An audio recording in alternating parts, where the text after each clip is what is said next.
lưng dài hẹp nách là cá lòng tong, ốm yếu hình dung là con cá nhái.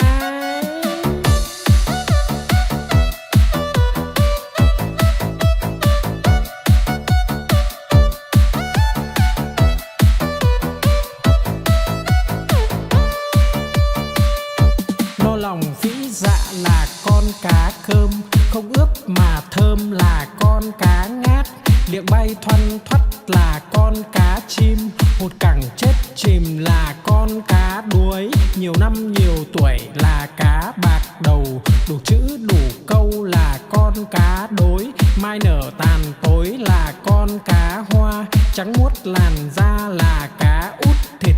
Lưng dài hẹp nách là cá lòng tong, ốm yếu hình dung là con cá nhái.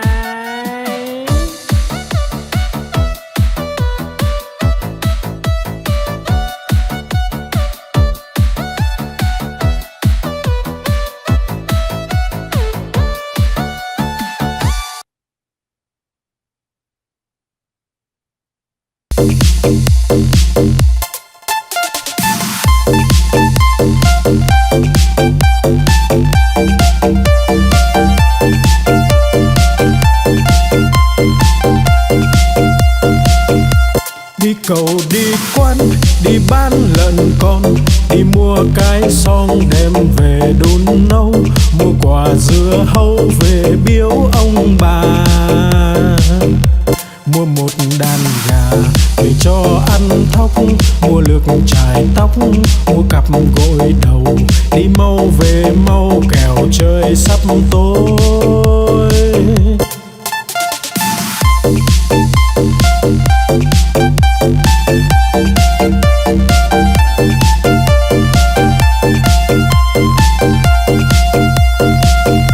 Đi cầu đi quán, đi bán lợn con, đi mua cái xong đem về đun nấu, mua quả dưa hấu về biếu ông bà, mua một đàn gà về cho ăn thóc, mua lược chải tóc, mua cặp gội đầu, đi mau về mau kẻo trời sắp tối.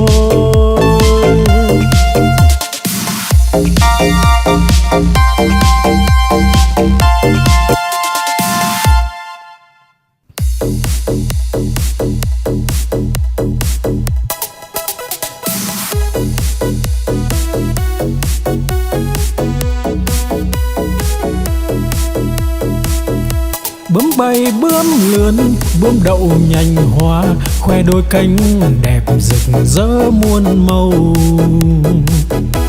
Bướm bay bướm lượn, bướm đón mùa xuân, vàng xanh đỏ tím, bướm bay dợp trời.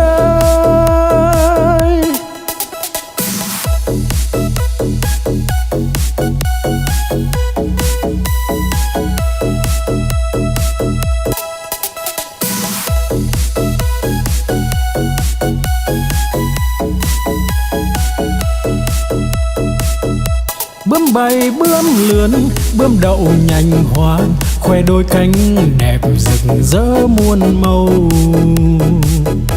Bướm bay bướm lượn, bướm đón mùa xuân, vàng xanh đỏ tím, bướm bay dợp trời.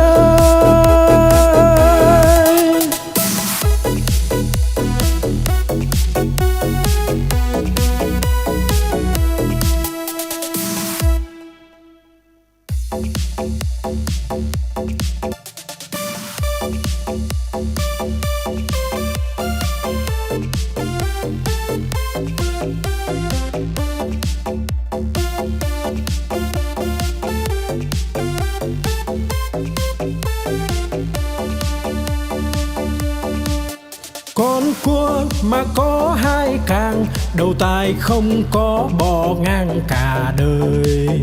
Con cá mà có cái đuôi, hai vây ve vầy nó bơi rất tài. Con rùa mà có cái mai, cái cổ thụt ngắn thụt dài vào da. Con voi mà có hai ngà, cái vòi nó cuốn đồ nhà đồ cây.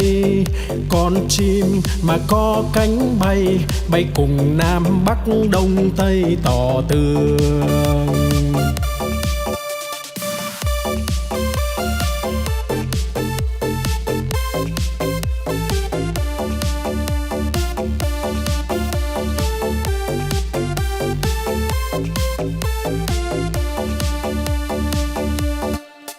Con cua mà có hai càng, đầu tai không có bò ngang cả đời.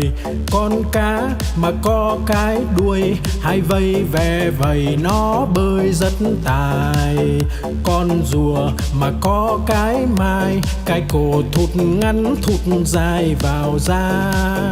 Con voi mà có hai ngà, cái vòi nó cuốn đồ nhà đồ cây. Con chim mà có cánh bay, bay cùng Nam Bắc Đông Tây tỏ tường.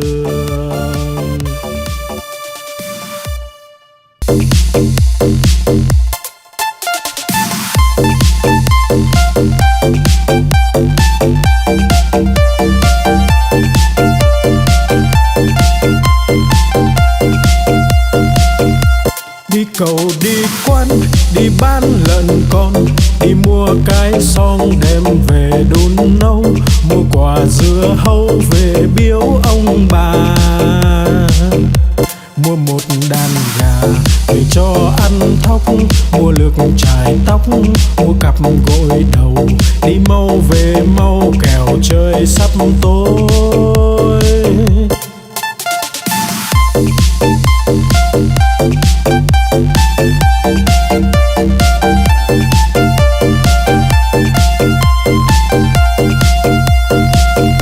Đi cầu đi quán, đi bán lợn con, đi mua cái xong đem về đun nấu, mua quả dưa hấu về biếu ông bà.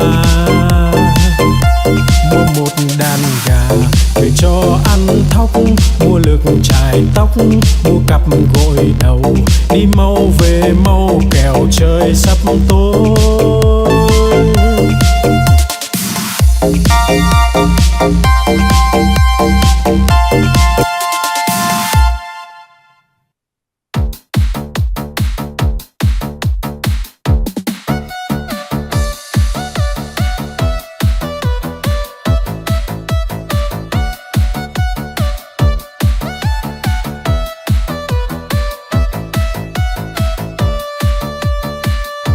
No lòng phĩ dạ là con cá cơm, không ướp mà thơm là con cá ngát.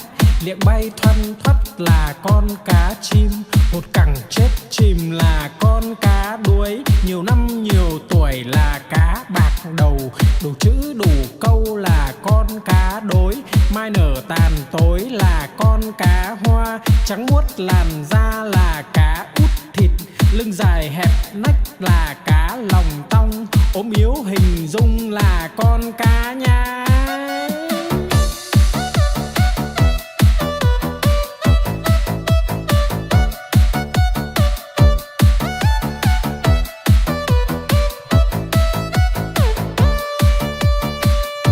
No lòng phĩ dạ là con cá cơm, không ướp mà thơm là con cá ngát. Liệng bay thoăn thoắt là con cá chim, hột cẳng chết chìm là con cá đuối. Nhiều năm nhiều tuổi là cá bạc đầu, đủ chữ